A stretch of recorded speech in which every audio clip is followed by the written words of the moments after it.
I'm here to warn people. You keep telling me to shut up. This isn't a game. From the front lines of the information war, it's Alex Jones.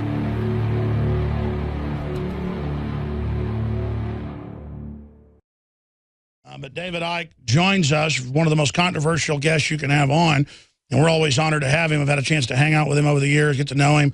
Just a really real guy. People ask, is David Icke for real? Yes, he's for real. Is he right about everything? I don't think any of us are right about everything because we see through rose-colored glasses, you know, the distortion of our senses in the time-space continuum. But so much is happening. The Great Awakening is happening that he said 20 years ago he thought would begin around 2014. Through 2016, 2017. And it's evil's rising, but for every action, there's an opposite and equal reaction. So much is going on. The global collapse is being engineered as the New World Order poses the saviors. They're all over the news, adding deadly chemicals to everything on purpose to brain damage us. Their own documents are public by the White House science czar, John P. Holdren, in his own book, Eco-Science. DNA results for the Nephilim skulls. Mainstream news, they've tested those weird Peruvian skulls and say it's a new form of humans. I mean, this is all just getting insane. And more is going to happen. More and more is going to be revealed. And people are going to get deeper into the matrix and lies and false reality at the same time as others become more awakened. I agree with David Icke on that. So, David, give us the big picture of where you think we are, what you think the top stories are right now, and what you think is coming. And then we'll cover the waterfront with a whole bunch of news. David, thanks for coming on with us. No problem, mate. Hey, it's been a while, isn't it? Bilderberg, wasn't it? In Watford the last time we met. And first of all, congratulations. It's a big 4-0, eh? That's right. I'm 40 today. It's strange you're on my birthday, David. Thanks for coming on. There you go. Well, I'm 62, so you know, you're a whippersnapper, mate. Long time ago, yeah.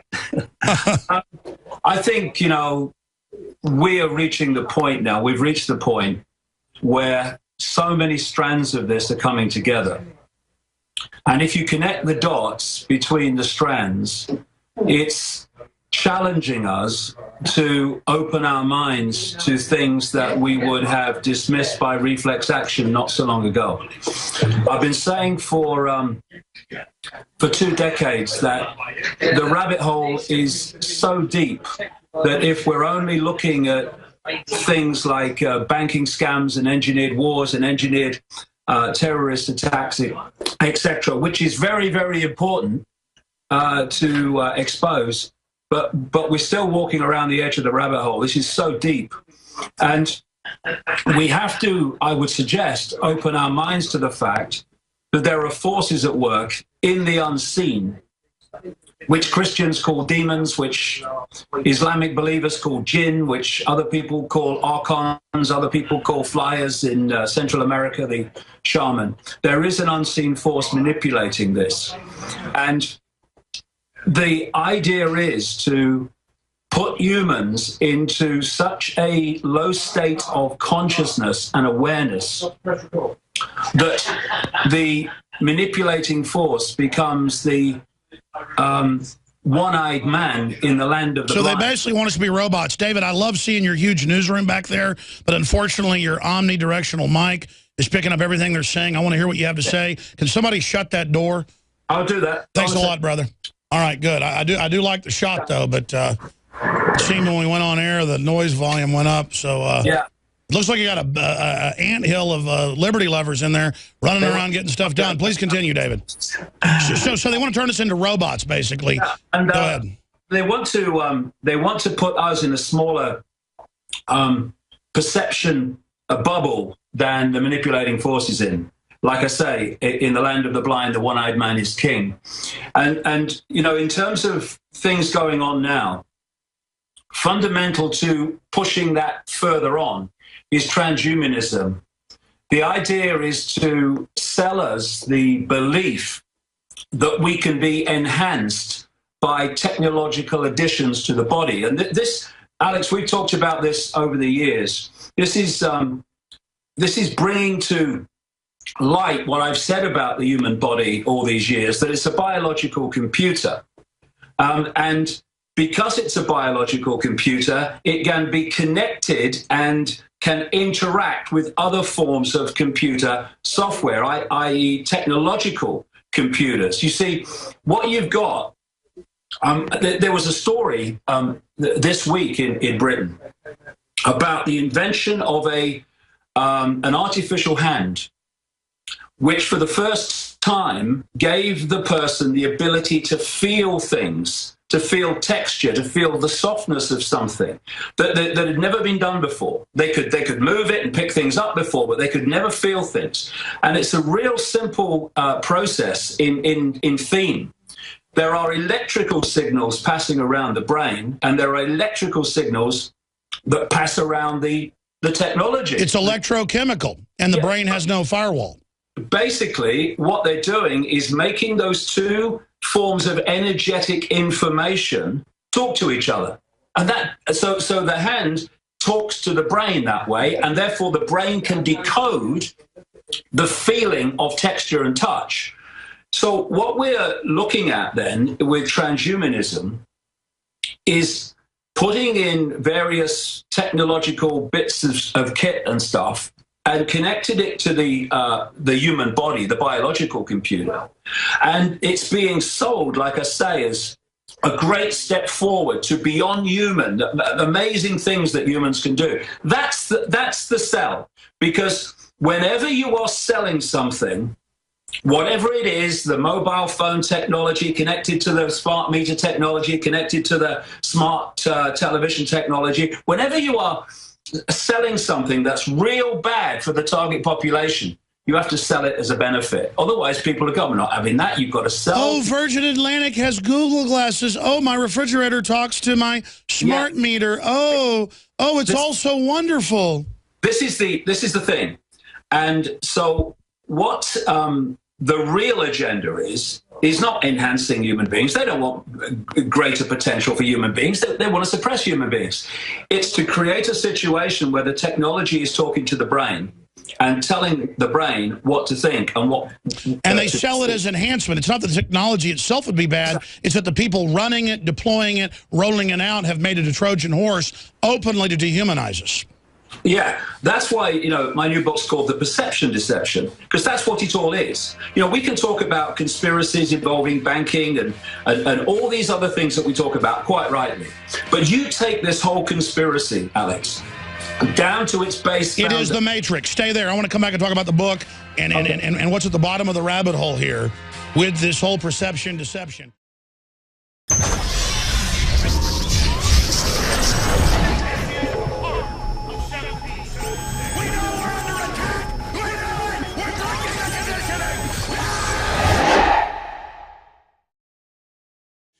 And David Icke always talked about the emergence point when the agenda gets too big and too open to deny. They go, oh, it is real, and if you don't like it, you're a terrorist. There is a world government. There is global taxes. We are going to put chips in your brain. And if you don't take them, you'll be like a bug we're going to step on, a.k.a. Ray Kurzweil. And then you see doctors saying under 2-year-olds should not have any screen time. It's brain damaging them. It's lowering IQ. Language is shrinking. Parents unaware of dangers faced by children on smartphones. BBC. This is the reality, ladies and gentlemen, and the drugging of the public and the chemicals. It's an undoubted, aggressive, evil, criminal agenda. And David Icke joins us. He was getting to the key point there, and he's been talking about this 20 years, folks, saying they wanted to hack the brain, create a false neural system, take over. Now, people say, well, he says it's entities in another dimension doing this. That sounds crazy. What does every culture say? Regardless of whether those entities are real or not, or that's some archetypal manifestation through people. I've been to Bohemian Grove. I've covered Skull and Bones. I know elitist. I grew up in the richest county in Texas where all the rich people were basically devil worshippers. We had to leave the town because of it. Okay? I mean, it was unbelievable. The stuff they tried to induct me into. I've seen stuff by the time I was 14 that most people never even imagined.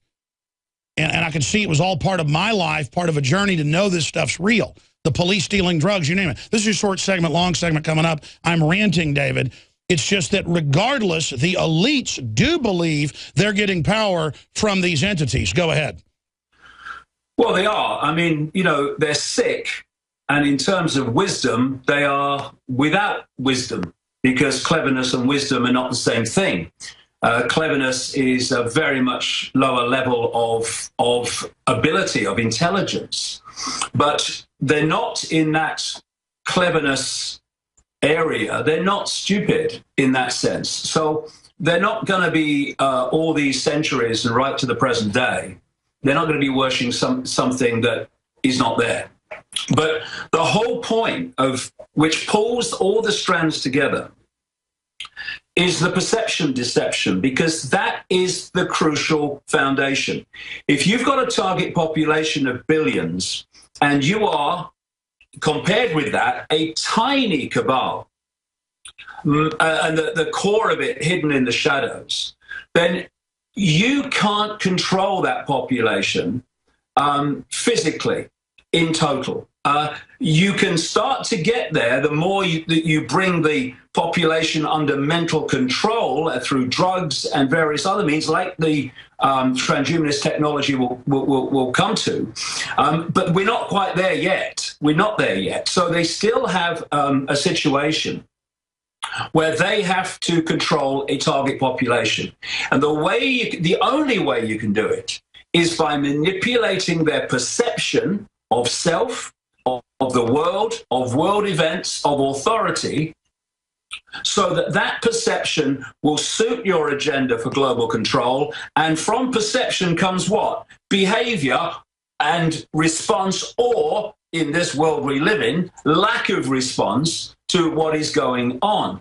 So you look at the education system, Alex, from this perspective, and it's a crucial part of the perception deception, because, you know, you've got children increasingly from the earliest ages. I mean, you come out of the womb, Alex, and within what, 3 years now, suddenly you're in a school, which are nothing more than prisons now, and you're having an authority figure telling you what's right, what's wrong, what's possible and impossible, what you can do, what you can't do, when you can go, when you can't go. And more power is being given to school authorities and taken away from parents.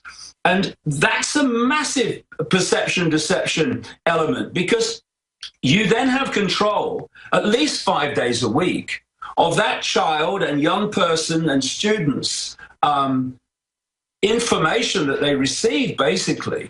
And what you're doing through a rigged curriculum with rigged versions of everything is that you are programming them to see themselves and the world and authority in the way that suits you. All this stuff now with the cameras, with the technology to get your dinner, you have to give a fingerprint technology, all these things, all police in schools, for goodness sake. Symbols are powerful, and the globalists have hijacked the symbols of America. They've turned them into their own symbols. Well, we are restoring the idea of the true republic, not the counterfeit globalist empire, by promoting the icon George Washington and others. That's why we're rolling out an 100% made in America line of incredible pro-liberty apparel. We are repopularizing liberty. We are helping fellow Americans rediscover what made this country great. We are the spirit of 1776. We are 1776 worldwide. We are all brothers and sisters in arms in the animating contest of liberty in the long march towards humanity's ultimate destiny of freedom. Visit madein1776.com today and vote with your dollars to promote truly made in America, high-quality products, and promote the ideals of liberty. David Icke, we're getting into the suppression of human consciousness. The fact is they want to, IQs are going down from the fluoride, Harvard study. We know they want to suppress us. They teach Common Core. You were talking about the state all over the world saying your kids belong to us, 2 + 2 = 5. They literally are like O'Brien in 1984 in the United States with Common Core, 2 + 2 = 5. A huge crime against the children, screwing up their brains. What is at the bottom of the rabbit hole? Well, like I was saying before the break, the education system is crucial to the perception deception, because you have young minds who can be molded day after day after day after day. And one of the great testaments to human consciousness in its greater form is the number of young people who've been through that system. So many have, and it's got them. But there's so many young people that have been through that system and have still seen the truth of what's going on. So that's incredibly encouraging. So you've got education. Well, what passes for it? I mean, Gandhi once said, or was asked what he thought of Western civilization, and he said, I think it would be a very good idea, and I think education would be a very good idea. That's not what we've got. It's a programming operation to turn young minds into little more than software programs that respond in the desired way to inputted data, i.e. situations that they face. But then, going alongside that, the education system, parallel with it, of course, is the mainstream media, which you and I have been challenging for a long time. And the mainstream media is constantly supporting the version of self, the version of reality, the version of the world that education is pumping out. So now there are, if you like, stereo versions of this programming, which young people are receiving, and indeed people in general, in terms of the media, are receiving all the time. And that is constantly telling them a version of events which simply isn't true. But if people buy it, their responses and their behavior will walk straight into the hands of the agenda for global control. So the media is doing that. Then you have, and you've mentioned one or two things, then you have the toxic assault on the human brain and the human genetic structure, most notably through genetically modified food, which is there simply to genetically modify us.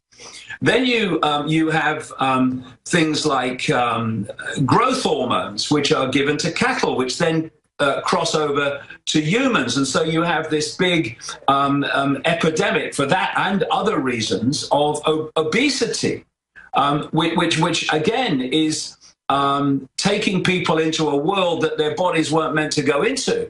I mean, just look back a few decades and see what it was like before. And then you've got the aspartame, then you've got the fluoride in the water, which are both brain suppressants and brain rewirers.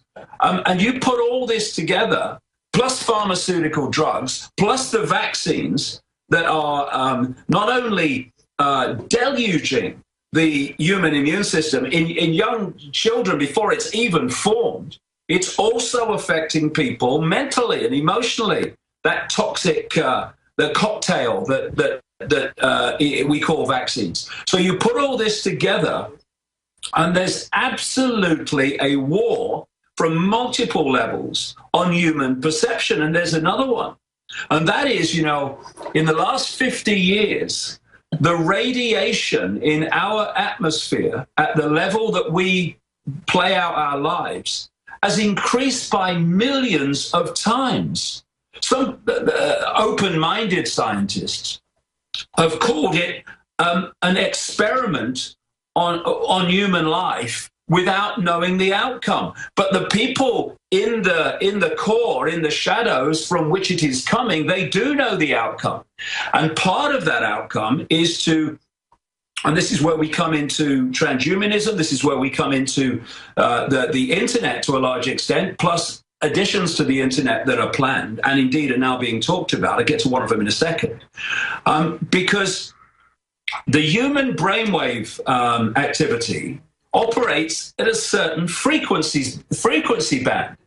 If you can access that frequency band with information delivered electromagnetically and electrically, then you are putting thoughts and perceptions and beliefs, perceptions of reality into that system, and the person is having thoughts and feelings and coming to conclusions that they think they're their own conclusions, but they're not. And anything that's got smart in front of it is part of that grid. Smart televisions, which can look at you. Smart phones, smart meters, smart grids. This is all part of it. And the idea is, I've been writing about this for years. Smart growth. Smart growth, smart cities, smart everything, smart cars. They're calling intelligent highways.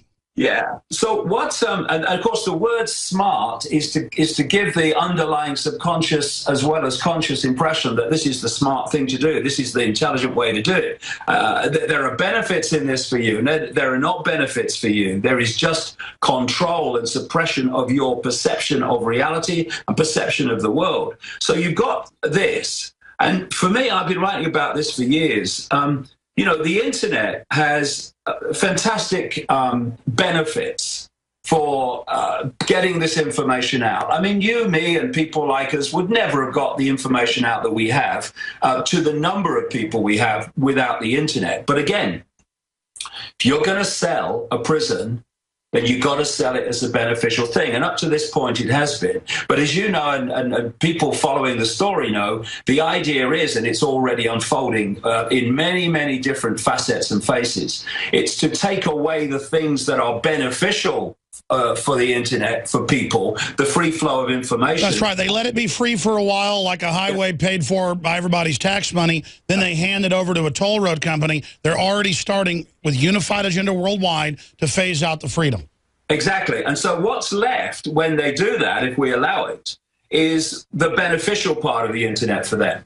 And that is as a massive mind programming, perception programming operation. Spy grid. Because for me, I mean, like I say, I've been saying this for years. What the internet is designed to be is an electronic collective mind for humanity. And this is where the transhumanism comes in, because the idea of putting chips into people and other pieces of kit that connect us to the internet, and of course, Google at the forefront of all this stuff.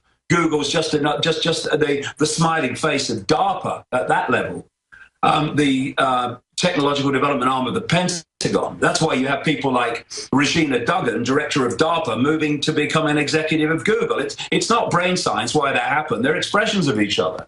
And so the idea is to connect us to the internet technologically, so the internet becomes our collective mind. And let me throw this in. They're on record poisoning the environment and wrecking our genetics so that we've got to merge with the machines and the new medical systems just to survive the total form of true enslavement. And then they're there posing as the saviors when they've created the problem. Somebody's got to do something about it, and then they're there to give the solution. Yeah, problem, reaction, solution.